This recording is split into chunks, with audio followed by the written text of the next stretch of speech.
студиото на Здраво Македонија по 9 часот на гости ни доаѓаат политичкиот аналитичар Петар Арсовски, актерката Мија Кантарџиева-Петровска и пејачката Милани Тарчуловска. Останете со нас до 11 часот.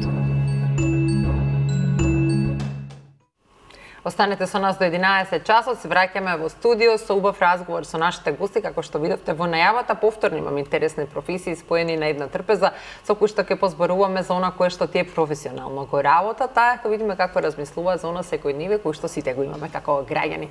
Во овој дел од 9 часот ќе ве дружиме јас и колешката Александра, која што веќе имавте можност и да се слушнете во живо со убава тема. Добро утро, Александра. Така, добро утро, Верче, и за тебе и за гледачите со кои, како што сподели, се поздравивме во делот од 8 часот, а сега ќе си ги поздравиме нашите гости со едни малку поразлични теми и малку по природен пристап со цел идеја да ви го разубавиме утрото и домот со нашите гости. Но да си ги поздравиме во студиото уште еднаш. Така е, виднеш до мене ни е Мија Кантарџиева-Петровска, актерка која што и така е позната на нашата публика, секако и добра пријателка на нашата телевизија Канал 5. Да, ви благодарам што ме поканивте. Со драго срце дојдов, бидејќи Канал 5 е за мене веќе како дом. Да.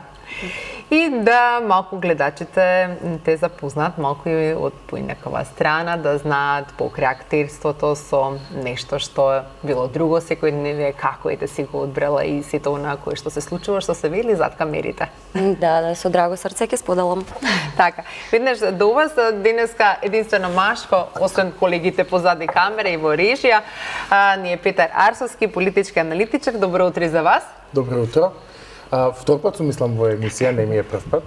Мислам, мене не ми е, се чувствувам пријатно во студио. Морам да признам, овој пат сум на гости во поубаво друштво него минатиот. Тогаш малку беше различен составот. И ќе видиме како ќе се адаптирам на новиот формат. Обично не сум вака во колоквијално друштво. Сега ќе видиме малку на различни теми како ќе се.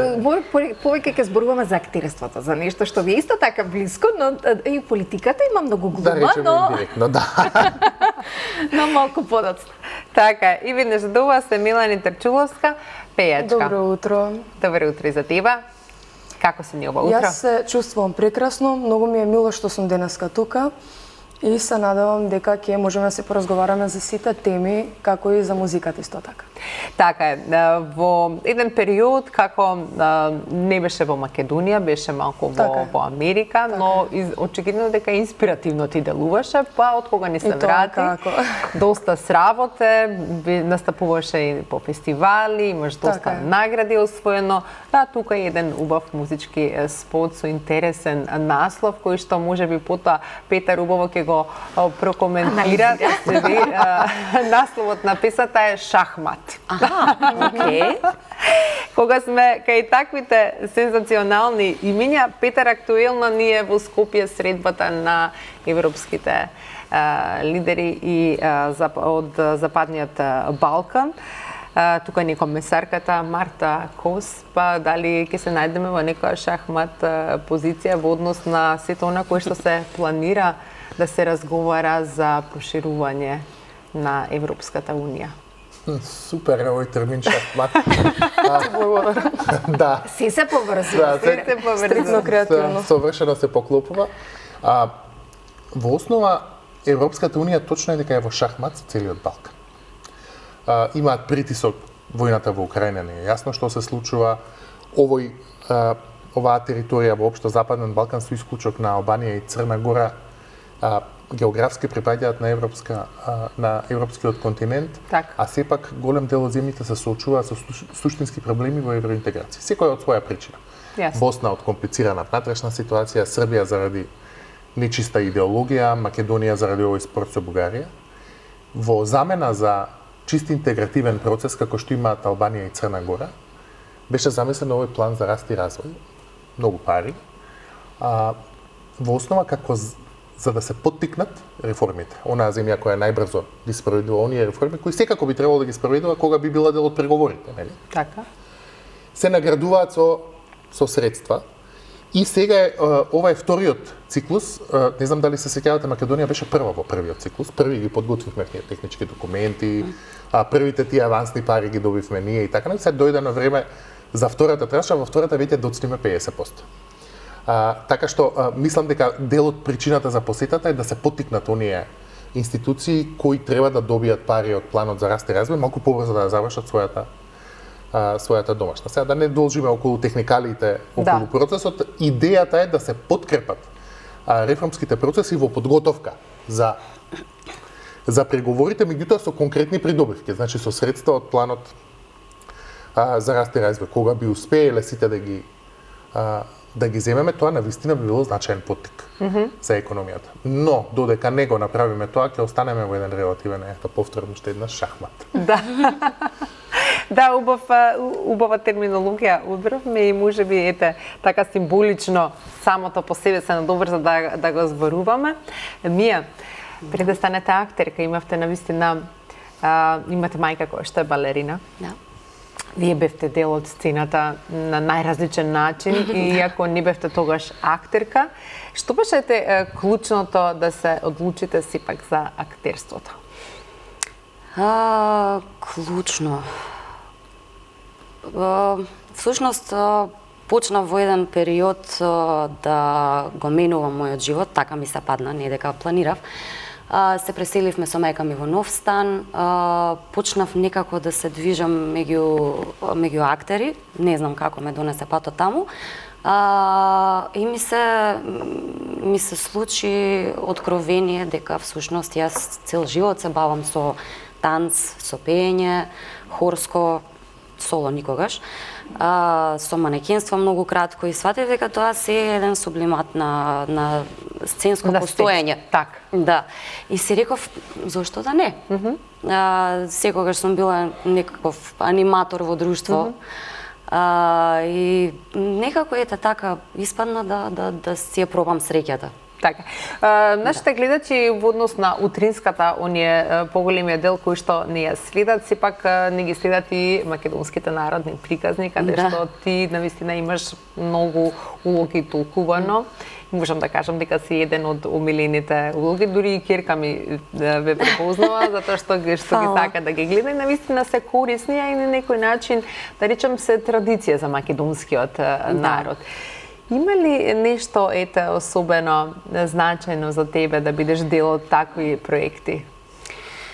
Конкретно за приказните што се однесува, во моментот кога снимав, не бев многу среќна со нештото, бидејќи не бев сигурна дека се пронаоѓам во таков тип на концепт. Но многу кратко после тоа, откако добив признание од најискрената публика од децата, сватив дека всушност па тоа е тоа. Правиме нешто, создаваме нешто со Канал 5, кое што ќе трае со години. Да. И така и бидна, и така е. Така што многу сум среќна со резултатот. Тие приказни се веќе и стари, за жал. Да, меѓутоа, но ете ги живи пораките постојат. За животот и поуките се секојдневно нешто што сите го искусуваме. Нели? Така, сите ги паметиме оние македонски приказни кои никогаш се снима, а кога ќе се спомени името на Петар Арсовски, многумина, немојте таква реакција, господине Арсовски. Петре Арсовски е некој кој што остави печат на Македонија и македонското актерство и многумина можеби не ни знаа дека тоа е вашиот татко. Па од татко како Петре Арсовски до денешен политички аналитичар и публицист. Каде вие во патот и во градењето на вашата кариера, вако Мија, можеби мајка и некако суптилно го наметна тоа што било нејзина кариера, колку вашиот татко ете, или пак и во политиката и политичката анализа има глума и како? Во јавниот настап секако. Тоа зборевме кога се подготвувавме за емисијата, не сум сигурен колку ни се различни професиите, секако треба да сте комотен пред камера. И треба да сте комотен во јавниот настап и тоа е можеби некаква, не знам дали да го наречам талент или предиспозиција, која секако треба да ја имате. Има ли кај нас подготовка на политичарите за она што? Има. Се подготвуваат политичарите. Знаете дека Сите стојат и вака. Тоа е цела наука да не навлегуваме. Говор на тело да одредени работи. Се шегувам, но тоа е доста популарно еве на Твитер, Видете, однос на тело, говор на тело, проекција, волумен, поставеност на глас, дишење, диафрагма, се тоа вежби кои се многу аналогни на она што се учи при актерска игра. Така што за добар дел од јавните говорници тој некој сет на вештини е неопходен. И имајќи предвид дека сум имал можност да гледам и да слушам и да со некои од политичарите да соработувам, не е толку далеку професијата од актерството. Секако бара течна мисла, добра меморија. Имаме брилијантни актери во Македонија. Да. И од брилијантни актери, видете, да речеме, ако веќе збориме колоквијално, јас исто едно време се занесував дека ќе бидам глумец. Татко ми рече, не можам да ти помогнам да се запишеш на факултет, али можам да ти одмогнам, ти на ФДУ нема да одиш. И така се заврши во некоја друга вода, но бидејќи сум растен во семејство кое се бавело со театар, еден од општите заклучоци кој е поврзан со мојата струка е колку малку всушност нашето општество инвестира во културата воопшто. Да. Тоа е за жал. Да, ние сме, знаете како ние сме сите потресени околу тоа идентитетот што ќе ни се случи, наследството. Добро, идентитетот и наследството најдобро се чуваат преку инвестиција во култура, преку културна дипломатија, преку сега имаме прв пат пред некој ден заеднички концерт на бугарска, македонска и грчка филхармонија од некаква, а тоа може да се случува постојано. Театрите, музичките уметници, сите се во еден постојан недостаток на поддршка, на средства, на квалитет и така натаму. Ние ако сакаме да си ја заштитиме културата и идентитетот, мислам дека подобар начин од тоа нема. Да. Така што, да, многу се преплетуваат, меѓутоа сега да не ја доминирам дискусијава, да оставиме нешто од тоа за понатака во текот на емисија. Да, кога смете кај професиите, Милани, твојата мајка, кога ги зборуваме родителите, е наша една од најпознатите пејачки, Сонја Тарчуловска, која што си остави свој печат, па и неодамна и таа направи интересен нов некој аранжман кој што сега е актуелен кај пејачите да го прават, но еве колку тебе ти беше како инспирација да станеш дел од тој музички свет? Дел од музичкиот свет или дел од проектот? Затоа што јас веќе повеќе од 7 години можеби активно сум внесена во овој свет и активно се трудам да се надоградувам со претходни со музички часови, завршив средно музичко. Тие што ме познаваат и што ме пратат еден подолг период знаат дека сама работам на своите песни, сама сум автор на своите песни како текстописец и како дел во аранжманот и музиката. За песната на мајка ми бев виновна јас, текстот го напишав јас. Со нејзина помош, таа не обожава да го кажува тоа, но јас обожавам. Не сум само јас, има и таа удел и мислам дека таа склопка меѓу нас две всушност направи нешто посебно. Мајка и ќерка, таа енергија која што ја имаме јас и она, мислам дека е нешто посебно. Затоа и песната која што излезе неодамно, пред да излезе последната песна беше ремикс на Во бело. Да. Едноставно нашите енергии кога ќе се поклопат е посебно е. Посебно е, навистина не можам да го објаснам. Да. Поготово кога станува збор за крас, за пишување на текст. Што беше ве пораката со најновиот музички запис кој што го имаш, Ахмат, за кого всушност беше намената и напишана? Па, песната и проектот не е наменет за никого. Едноставно дозволив мојата идеја, мојата мисла, мојата фантазија за како би требало да звучи еден текст, една приказна, еден спот. Дозволив тоа да го спроведам само на дело. Доста ми имат прашано дали навистина песната е посветена, кој стои позади целата таа тематика. Не, песната не е посветена, тоа го кажувам и јавно, но сакам да дадам до знаење дека секој треба во животот да стави некогаш точка и крај на доста работи во животот. Кој што му смета, секој сам нека се пронајде. Ја прелијат енергијата и така натаму. Бунтовноста нека не застанува тука. Кога сме кај бунтовноста, мора да ја споменеме и бунтовната принцеза во чии чевли влезе Мија Кантарџија.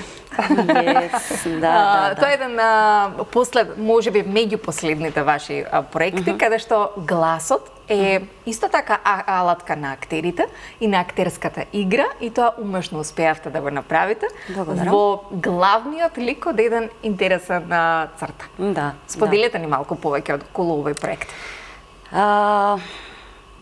Синхронизацијата, за волја на вистината, ми е веќе многу сигурно тло. Со тоа се бавам 12 години во Канал 5. Те верувам дека по гласот веќе ве препознаваат каде и да појдете. Се случува често, да.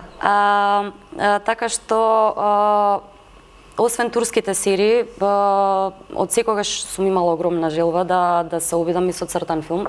И конечно ете, ми се исполни желбата. И тоа долгометражен цртан филм. Искуството незаборавно. Со прекрасни колеги работев. Поздрав до нив. Тик-так аудио, Апофенија пост. Голема инспирација ми дадоа, голема опуштеност во работата. Многу ми помогнаа со музичкиот дел, затоа што таму секогаш имам некаков мал блок. Но и за тоа ми помогна, и како што можам да видам, многу е гледан цртаниот. Игра веќе играл во многу градови, Струга, Кратово, сега во Кратово е на 2.7, Битола 5.7. Не знам, малтене цела Македонија има опфатено, и тоа ми е многу големо задоволство. Затоа што сметам дека треба нашите цртани тоест ова не е наш цртан, меѓутоа синхронизиран на македонски јазик, тоа нешто треба да се имплементира повеќе. Имаше убав фидбек? Има огромен убав фидбек, да. Иако родителите се многу посреќни кога децата прво ќе зборуваат англиски, а потоа македонски. Па кој е вашиот став околу истото? Да, многу мене се жалат за тоа, детето ми зборува англиски. Англиски бидејќи нема многу на македонски се држи. Да. Петар, кој е вашиот став околу еве? Синхронизација, повеќе да се има проекти на македонски и да се зборува и да го имаме македонскиот јазик имплементиран во многу проекти каде што децата ќе учат, ќе го слушаат, бидејќи како што споменавте, културата и како ни недостига, ова се само мали сегменти од истата. Мислам дека заштитата на јазикот не се дефинира само преку синхронизацијата. Тоа е. Проблемот со синхронизацијата е што и тоа, како и секој, ако веќе ги двојам на двете теми, едната е децата зашто зборат англиски, другото е синхронизација. Јас поддржувам синхронизација секаде каде што е таа добро направена. И тука сте... Знаете како да се направи добро надсинхронизација, тоа всушност се вика надсинхронизација на бидејќи синхронизација порано се правеше синхронизација кога се снимаше башка со камера, а тоно се читаше во студио. Така. Порано памтам во Вардар филм имаше специјално студио за синхронизација на говорот врз видеото, надсинхронизација на друг јазик. Но таа да се направи добро е исто така еден доста сериозен проект. Бидејќи добро направената синхронизација може да побуди нова љубов кон јазикот на кој го гледате. И долгометражниот анимиран филм, па и ако сакате оригиналниот филм, лошо направена синхронизација може да одземе од тоа. Апсолутно. Тоа треба внимателно да се прави, што се однесува до зборувањето англиски јазик. Видете, ние живееме во свет на глобална поврзаност. Да. Некои од детските психолози велат дека вие го воспитувате детето до 6-7 години, понатака го воспитува Google. Да, веќе така, да. Така што, знаете како, нема бегање од тоа дека децата ќе мораат на еден или на друг начин да зборуваат англиски, бидејќи тој стана светски глобален јазик. Еве, ние сега, например, родиме во земја каде англиски не е официјален јазик, сите документи на конференцијата се на англиски. Веќе за тоа не се разговара. Така што јас поддржувам децата да зборуваат англиски јазик добро, но не на штета на мајчиниот јазик. Особено бидејќи видите, доброто познавање на мајчиниот јазик, па ако сакате и на англискиот, воопшто на јазиците, не е само техника и меморија. Тоа е љубов кон убаво искажана мисла, љубов кон елоквенција, љубов кон ерудиција, љубов кон чиста, кон добра логика, кон добра артикулација. На крајот вие кога ги учите добро да говорат еден јазик, без оглед дали е македонски или англиски, вие ги учите добро да мислат. А тоа е поважна вештина од што само артикулацијата на јазикот. Така, добрата мисла и добриот текст треба да тече постојано. Па Милани, колку бидејќи споменавте дека ги пишувате и Така е. целост се вклучени во вашите песни, колку поедноставно ви тече мислата на македонски или би сакале да напишете тексти на друг јазик? Искрено, јас сум пробала и да се вклопам и во тој свет, да напишам можеби тексти на англиски јазик, можеби и на шпански, не го знам шпанскиот јазик, но се трудам затоа што нели денеска живееме во свет каде што можеме да го отвориме чичко Google и да си помогнеме на било кој начин. Или GPT chat. Или GPT chat. Актуелен исто. Така што се трудам да работам и на друг јазик, не само поради самиот момент дека извучи некогаш за некои песни и некои жанрови на музика, може би поинтересно, како например за латино музиката, туку за тоа што сакам и да експериментирам. Но пак ќе се навратам, би сакала да го негувам и да си го истакнувам мајчиниот јазик. Така што убава мисла. Господин Петар, не можеме да ги изоставиме оние актуелности кога веќе ве имаме тука да ве прашаме и доаѓа период на избори кои што ќе ни следуваат локални. Па дали постои совршен изборен модел и дали тој математички доколку би можел да го промени исходот?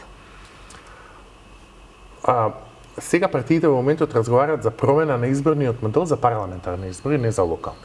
Локалните избори се знае, тоа е пропорционален модел на ниво на општина. Пропорционален модел значи сите гласаат топтан и секоја партија освојува онолку седишта колку што проценти од гласовите добила во вкупниот барабан глас. Так. Тој модел се применува за советниците на локална самоуправа, а за градоначалниците се применува така наречен мнозински модел, а тоа е кој добил повеќе гласови, па макар и за еден, го зима целото место. Примат. Тоа е за локалните избори. Што се однесува за парламентарните избори, партиите разговараат да се спои Македонија во една изборна единица, што математички има смисла. Ние сме, да речеме, 1/4 од Бруклин по популација. По која статистика? По било која статистика, како сакате, и едноставно нема логика да ви е потребно, например, во Тетово, конкретно, да ви се доволни 6000 гласа за да изберете пратеник, а во Штип, например, и со 9000 гласа да не може да се избере пратеник. Така што спојувањето во една изборна единица математички ќе направи секој глас да тежи подеднакво. Подеднакво, да. И тоа има логика, така математички. А проблемот што е? Што ако дозволите се да се спои во една изборна единица, имате предвид дека секој гласачко ливче ќе има по 120 кандидати. Видите, сите кандидати кои до сега се расципкани на по 6 единици по 20, ќе се спојат на една. И сега на тоа додајте отворени листи, значи вие на сите 120 кандидати треба да назначите кој сакате напред да оди, кој сакате назад. Може гласањето да трае недела дена и да не може да се заврши. Тоа е едниот проблем, значи технички, од техничка причина. А второто што ако ги отворите сосема гласачките го споите во еден изборен модел и уште го намалите прагот, може така да се расцепка собранието и да продолжи оваа тенденција што ја имаме партија дуќанче. Секој што има 1000 пријатели да се направи партија, да се направи дуќанче во собрание. Таа пракса може да продолжи, може да стане нефункционално собрание. Например, дали сметате дека денеска имаме функционално? Не, видете, едно е дали е собранието нефункционално од политичка култура. Нефункционално е денес собранието, но тоа е заради недостаток на политичка култура. Да, ние сега системски би го направиле, би го расцепкали, би го направиле нефункционално, например како Италија, која во последните 7 години имала 20 влади.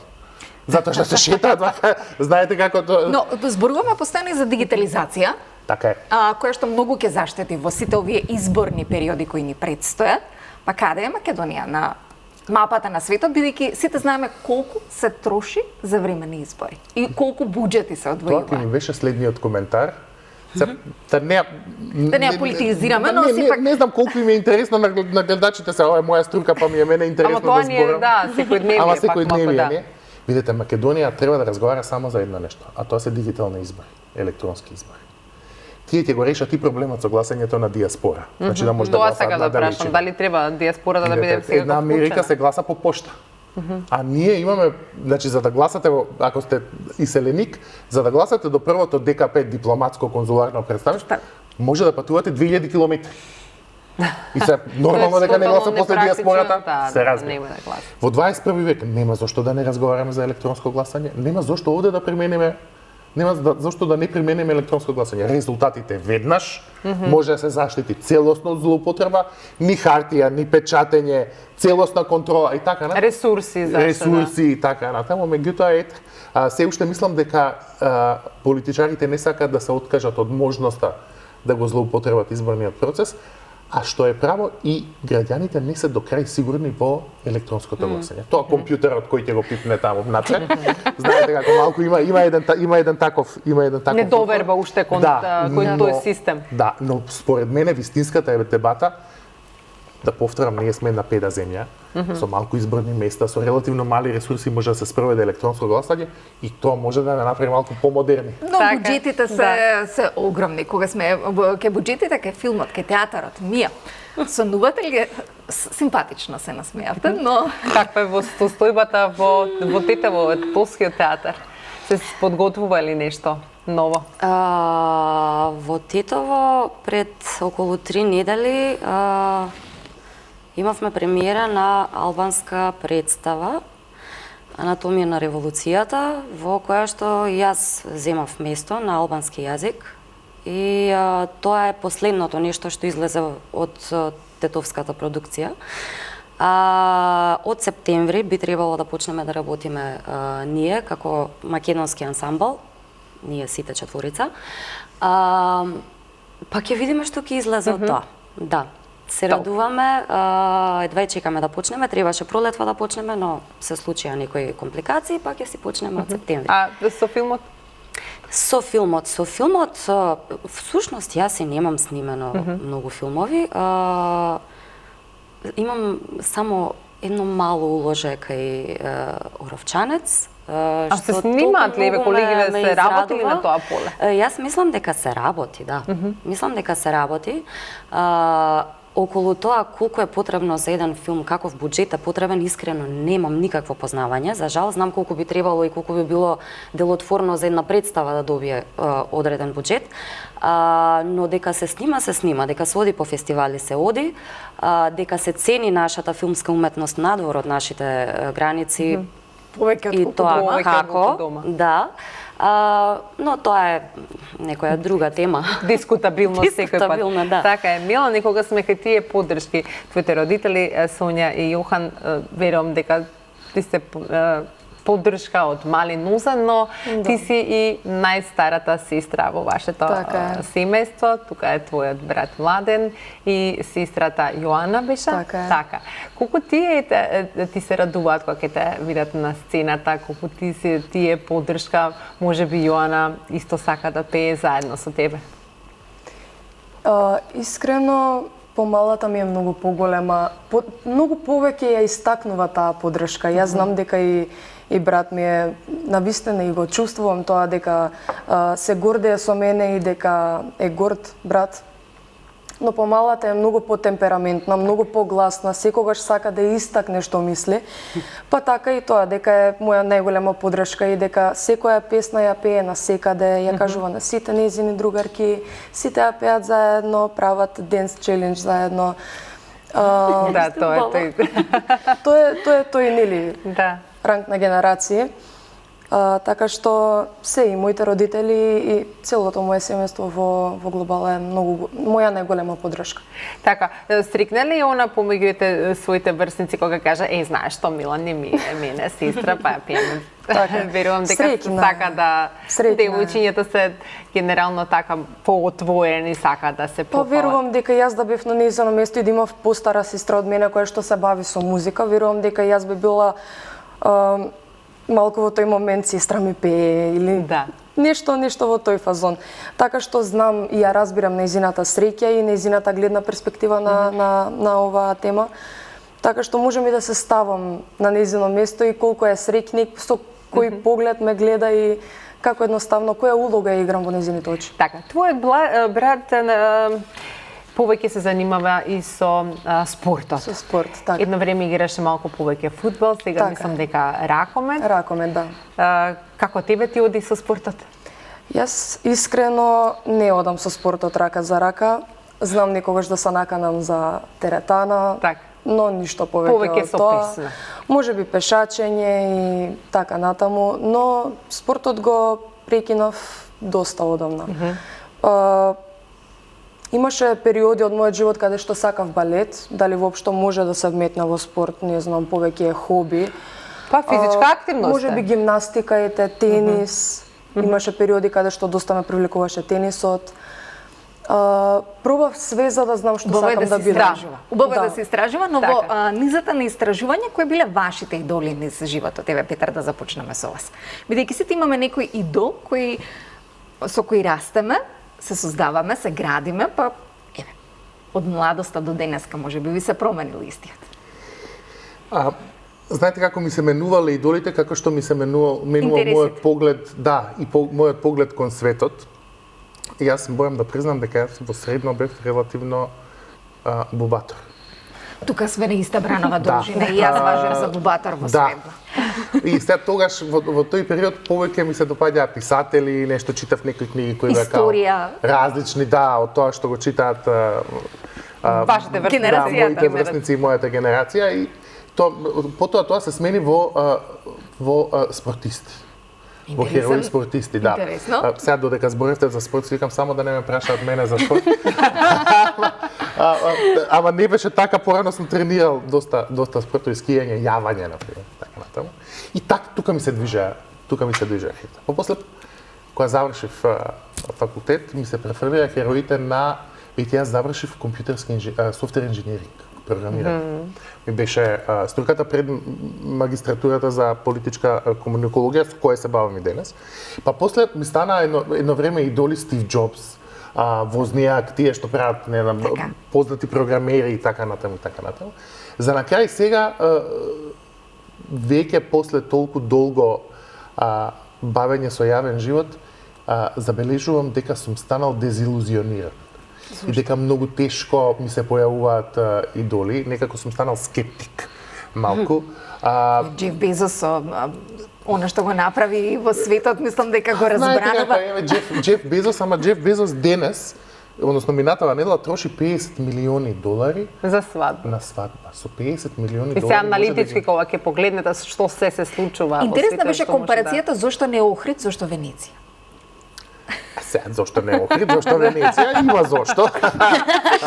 Ја го сакам Охрид, ама има зошто Венеција, меѓутоа прашањето е во Венеција ги немито хригени. Да, така е. Прашањето беше дали во основа би бил подобар човек кога со тие $50 милиони би ги нахранил сите гладни во Африка, може да ги нахрани година ден. Па не само во Африка. Јас пред некој ден видов една изјава од жена од Газа која што беше вика, аман, веќе ги земавте и живот и пари, и семејство изгубивме, што уште? Ако ја направиме метафората со службените возила на нашите политичари, што се Но Александра, тоа се навистина долги и големи широки теми. Тука ќе мора да направиме една мала кратка пауза. Ние ќе се освежиме со производите на нашите пријатели Стокома, а вие останете покрај малите екрани, се враќаме веднаш по рекламата.